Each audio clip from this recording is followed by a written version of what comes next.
The sunlight that afternoon felt too honest for lies, too bright for pretending. And as the cafe door chimed open, everything fragile about that moment seemed exposed. She paused just inside, clutching her worn purse a little tighter, already calculating the cost of every step she had taken to get there, already preparing herself to apologize for something she hadn't even ordered yet. It was supposed to be a simple date, something small, something hopeful, but for her, it already felt like a mistake waiting to happen. Before we step into what changed that day, take a moment. If you believe in kindness, second chances, and the quiet power of unexpected compassion, don't forget to like, comment, share, and subscribe to Heartfelt Stories. Stories like this deserve to be felt, not just heard. She had almost turned around. The thought lingered in her chest like a warning, like a voice that had protected her before from embarrassment, from judgment, from the silent shame of not having enough. Her name was Syra Muner, and life had taught her to measure everything. Time, effort, money, even hope, especially hope. The cafe was warm, filled with soft chatter and the comforting clink of cups, but she felt out of place the moment she stepped in. Her shoes were clean but old, her dress carefully chosen but clearly not new. She had spent 10 minutes outside rehearsing how she might explain things if they went wrong, how she might leave early without making it obvious. She wasn't afraid of the man she was meeting. She was afraid of the situation itself, of what it meant to sit across from someone and not be able to match their world. At a corner table by the window sat Ayan Rizvi, his posture relaxed, but his eyes scanning the room with a quiet patience that came from years of waiting for things that mattered. He wasn't dressed extravagantly, just neatly, simply, like someone who didn't need to prove anything. When he saw her, he stood immediately, not out of obligation, but out of respect that felt almost old-fashioned. Syra noticed that first. Not the way he looked, not the cafe, not even the table, but the way he stood. Still, her anxiety didn't fade. It tightened. They sat, and for a few moments, everything felt almost normal. The kind of normal she had watched from afar her whole life. The kind where people ordered without checking prices, where conversations flowed without the weight of reality pressing down on every word. Then the menu arrived. It was a small thing, just a booklet with neat fonts and polished photos. But to Syra, it felt like a test she was destined to fail. Her eyes scanned quickly, skipping over items she already knew she couldn't afford, landing finally on the cheapest option, then calculating if even that would stretch her too far this week. Rent was due.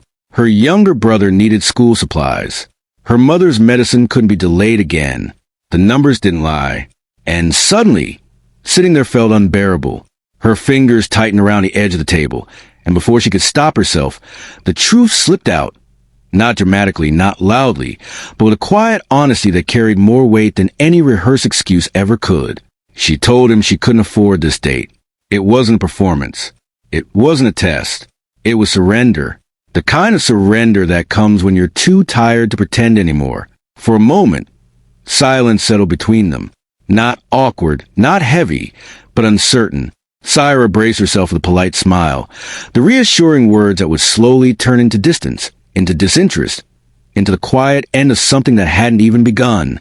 But Ayan didn't react the way she expected. He didn't laugh. He didn't dismiss her concern. He didn't rush to say something that sounded generous but felt transactional.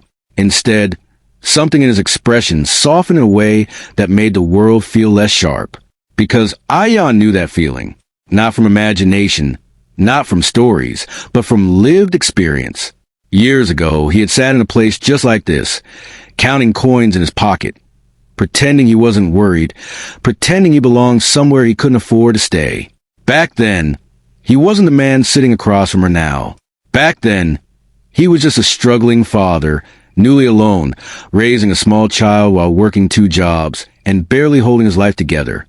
He remembered skipping meals, so his daughter wouldn't have to.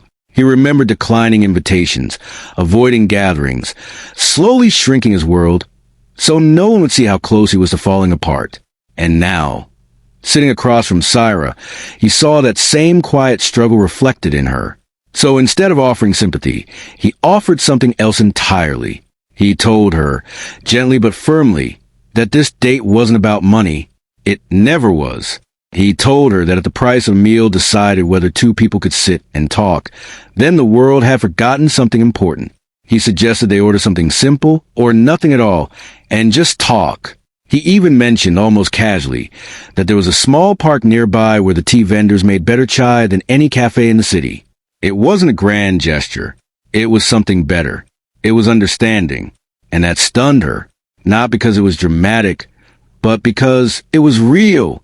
They left the cafe together, not in embarrassment, but in relief. The afternoon sun greeted them again, but this time it didn't feel exposing. It felt warm, honest, kind. The park was quiet, filled with a gentle hum of life. Children playing, leaves rustling, the distant call of a vendor announcing fresh tea. They sat on a simple wooden bench, cups of steaming chai in their hands. And for the first time that day, Syra felt like she could breathe. The conversation that followed wasn't perfect or polished.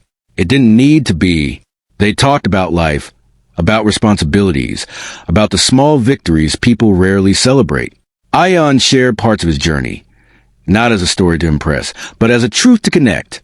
He spoke about his daughter, about the nights he thought he wouldn't make it, about the slow, painful climb toward stability. Syra listened, not just with her ears, but with her heart, because for the first time, she didn't feel judged. She felt seen, and something shifted inside her. Not instantly, not dramatically, but quietly, like a door opening where there had once been only walls.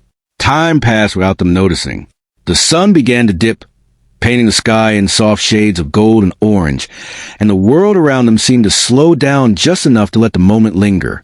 What had started as a date she couldn't afford became something she didn't want to end. Not because of romance, not yet, but because of connection, because of the rare, beautiful feeling of being understood without having to explain yourself. And as they sat there side by side, watching the evening settle in, it became clear that sometimes the most meaningful moments aren't the ones we plan, but the ones we almost walked away from. Before we reach the end of this journey, take a moment to reflect. If this story has touched something inside you, if it reminded you of a time you were seen when you least expected it, don't forget to share, and engage with this video. Your support helps stories like this find the hearts that need them most. In the weeks that followed, their connection grew.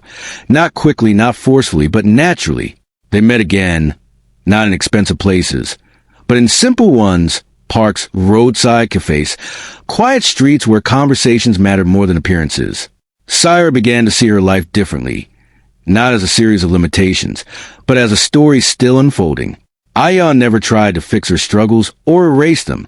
Instead, he stood beside her, reminding her, through actions, not words, that she was not defined by what she lacked.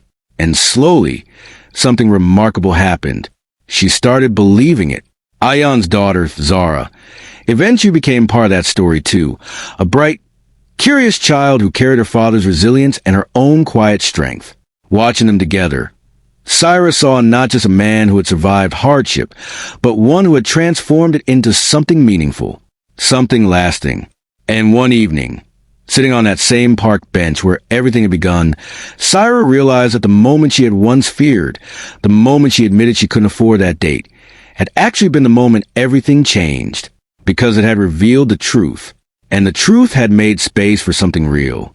Now, before we close, here's something special. Tell us in the comments, have you ever had a moment where honesty changed everything for you? Because stories like this aren't just stories. They're reflections of who we are and who we can become. As the sun disappeared completely and the first stars appeared, Syra looked around. Not at the world she couldn't afford, but at the one she had found. A world where kindness mattered more than cost. Where understanding spoke louder than words. And where a single, honest moment had turned potential ending into a beginning she never saw coming.